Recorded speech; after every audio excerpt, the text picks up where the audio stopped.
Shalom, I'm Joseph. The topic that I'm going to share today is Jesus' Footstep, Part 3. The main focus of today's sharing is focus on the Jesus Controversy Act. Jesus Controversy Act. The, the thing that Jesus do upset the Pharisee and the Sadducee and these temple leaders, the high priest. Usually when people come to this big business war, okay, we have to follow the rules. We don't accept the people.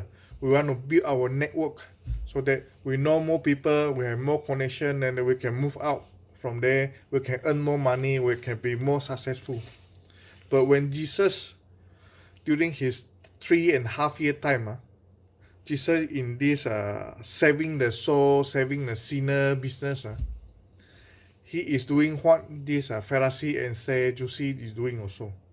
But when Jesus came, Jesus upset some people with his act. So today we're going to focus on him. We church, as a church, we run the church for so many years, But after so many years, we lost some sense, some touch, Something is off. So we have to go back to the Bible, go back to what Jesus' time is. So what Jesus mean to us, what Jesus did that we can learn. First thing that we can learn is now our church, okay, we have limited the time to Sunday. Sunday is a day that we go to church. But in Jesus' time is different. In Jesus' time, Jesus not only preaching on Sunday, Jesus also preaching on other day. Jesus also helping out the poor and the needy, healing, okay, these sick people, drive out demon on daily basis. Jesus have show us that his style is a daily program. Church is not only limited to Sunday. And as what happened now in our modern church, we also limited the place into a church. Our church ministry is a church-based ministry. That means everything happen inside the church. When you're outside the church, you are a different person. When you're inside the church, you become a holy people, holy Christian. But what Jesus did is, Jesus never stopped his ministry in the church, but Jesus also continued his ministry outside the church. Jesus bring the ministry into the marketplace. Where is the marketplace? Marketplace is somewhere a lot of people is there. People do their business. People find a place to earn their living. That is where the people focus there. So Jesus go to the marketplace and do his ministry there. This is something that our church now need to return back, and we need to learn from Jesus' life. And now our church have been we shape, we portray Jesus into someone that is so loving, just like in this picture. Jesus is holding a baby. Jesus is handsome, Jesus is loving. This is loving Jesus. So these are the God that I worship, the living Jesus. And we also portray Jesus into a powerful Jesus. Jesus is so powerful. Jesus can do anything. You believe in Jesus, you will become a wealthy man. Okay, you believe in Jesus, your life will be turned around. Okay, you will be successful. Your sickness will be healed. Jesus is so powerful. This is what we portray in our church now. But other than that too, the Jesus power is actually helping us from drowning. Okay? We, as a human, we are drowning in the world now. The world have so many temptation, so many sin, so many good thing and a bad thing. We lost ourselves in the world. just like we are drowning in the war.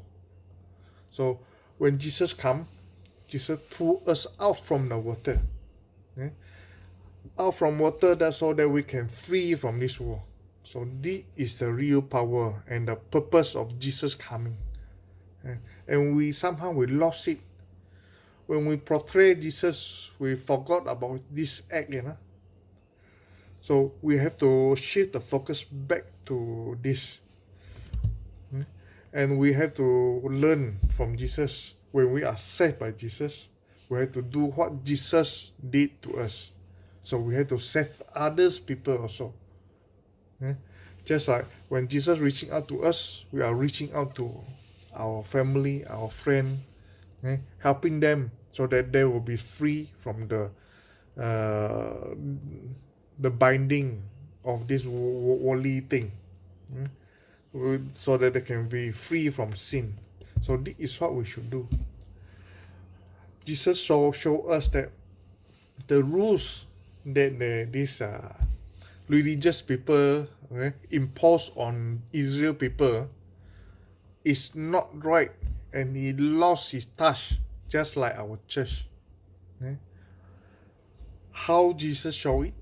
Jesus got a habit of doing something that are controversy during that time.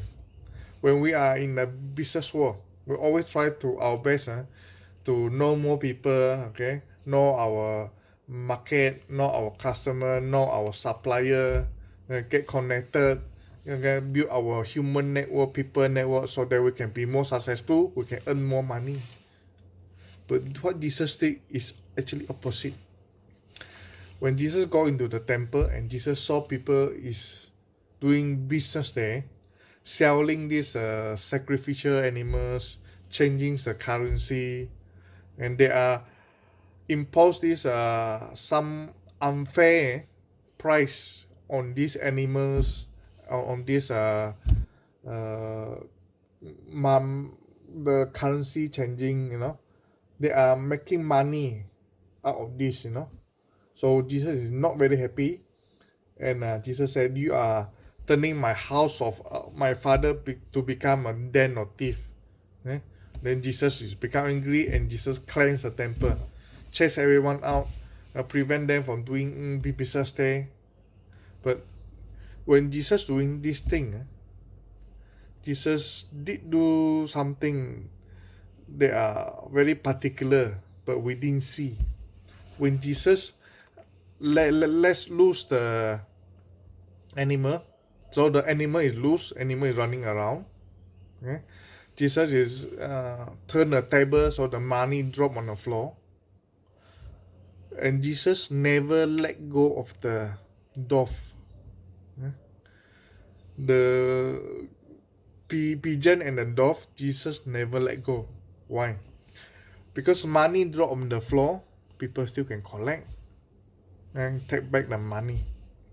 When the animal is loose, it's still within the temple wall, you still can able to catch them. But if you let go of the dove, the pigeon, when they fly away, you cannot catch them anymore. So when Jesus become angry, Jesus also think what thing that I should do, what thing that I cannot do. Don't overdo it. This is how we can see the character of Jesus. Jesus is also gentle and angry on the same time. Jesus not only release his fears, but also take care of the something that cannot be undone. If let go of the bird cannot be catch back.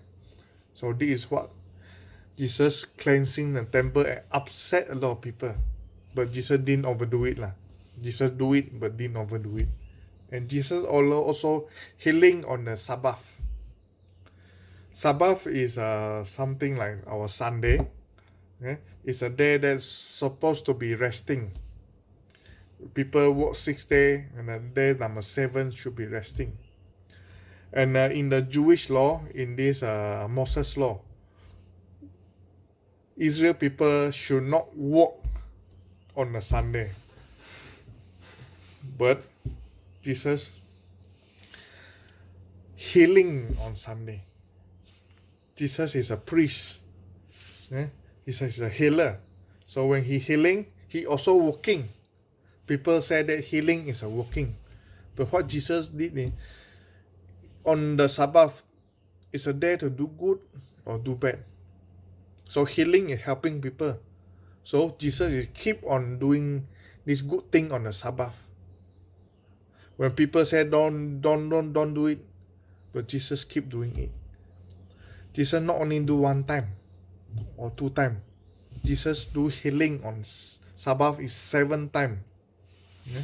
The first one is Jesus heal a man with unclean spirit, chase out the demon. Jesus heal Peter mother-in-law with fever.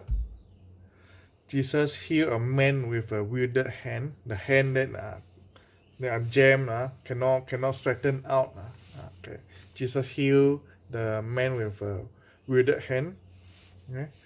Jesus heal lamb, and the man that are lame. Okay. Jesus deal with woman with disabling spirit. Okay. Some spirit they are withholding this woman to become healed. Cause this woman to sick. Okay. Jesus help this woman. Okay, and heal her. Okay. Jesus heal the man with dropsy, number 6. And Jesus heal a blind man since birth, 7.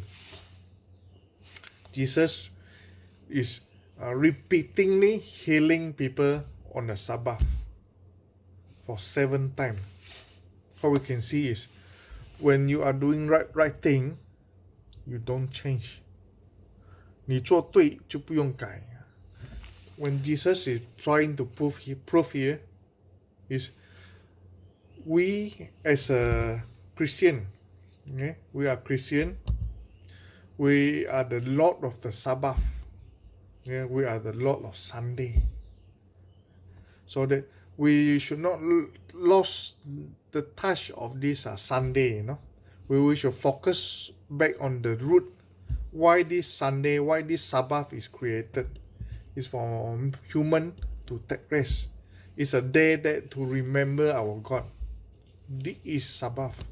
We rest and we remember our God. So these are the things that we should do on a Sunday. Okay? So Jesus healed on the Sabbath. Yes, he healed.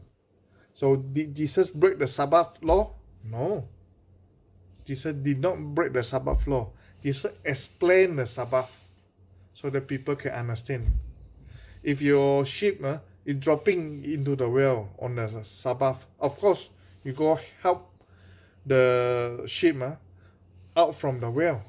You also let go of your ox, your cow, your sheep, so that they can go and find water and they can go and find grass to eat, so that they won't hunger to death. You also let them go. So in Sabbath, we try to do good. We try to rest. We try to help. Okay? This is what Jesus want to bring back the essence of Sabbath. All Jesus brought is what Pharisee corrupt interpretation of the law that was full of a man-made tradition and rules. So man somehow turned this Sabbath into so much rules that you cannot do. It lost its touch. It lost its purpose. So it make people blur, make people lost. Even these Pharisees, people also cannot follow the rules. This Pharisee put a burden on his people that he himself also cannot follow exactly. So that this is what Jesus despite them. Jesus want to change this. Jesus want to let them know the rules and regulation of these Pharisees teach us is not working, because it lost its main purpose. It lost the essence of this law. We should understand this.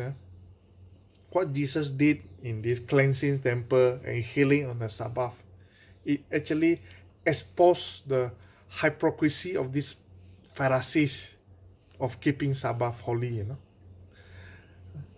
And Jesus confront them over the corrupt interpretation of the God's law. And Jesus also said, we as a human, we are the Lord of Sabbath. We are the Lord of Sabbath. Sabbath is built, is been put there for us. It's not us, humankind, to serve the Sabbath, but the Sabbath serve us. Sabbath is serving humankind. So it is a day that for us to rest and remember God. And Jesus proved that the law of Israel people practicing can be wrongly used to kill a man that heal people. Because of this controversy act, this religious leader used this Moses law, use this Moses law to kill Jesus. He said that Jesus does not follow the rules, so Jesus must be put to death, although Jesus did not do anything wrong. So this is how you can see, sometimes our human mind can be so evil. When human mind is so evil, the thing that we think with our corrupted mind don't actually make things better. We make things worse. We make things more complicated. We have made things that are sometimes not practical and sometimes not reasonable. The rules and regulations supposed is to help us to control ourselves, not doing any harm to other people. But somehow we lost it. Just like our government rules now. The corruption happen, The rules that we have implied in our nation sometimes is not enforced, but it become a reason for the police, for the government or official to ask for corruption. This is what happened. Human mind cannot get things done in a better way. In long run, thing will become chaotic. So at this place here, this moment, we have to look at the Jesus life. It's actually a battle between a mind and our heart. We should follow our mind or our heart. The human mind that make things complicated, the heart and the loving heart.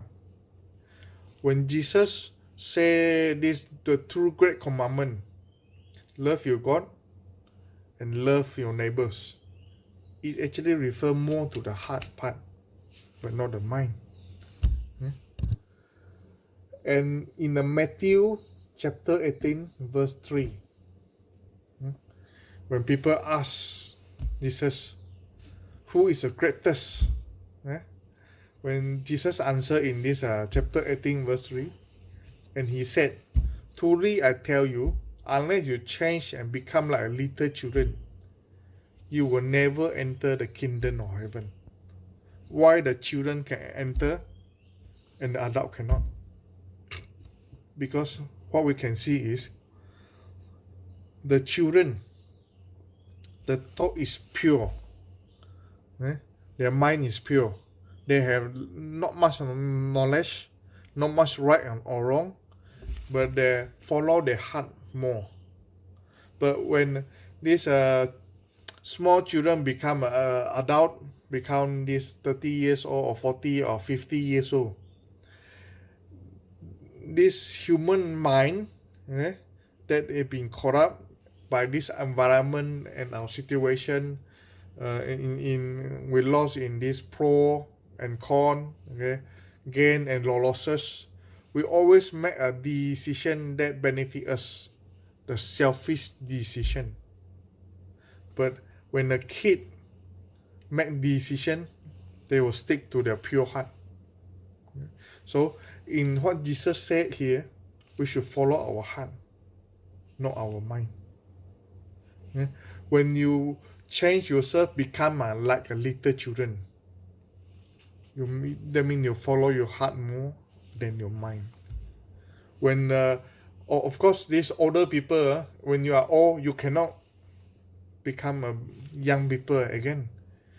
That's why when this Nicodemus asked Jesus, Jesus told him, you must be reborn. But he's an old man already. How to reborn?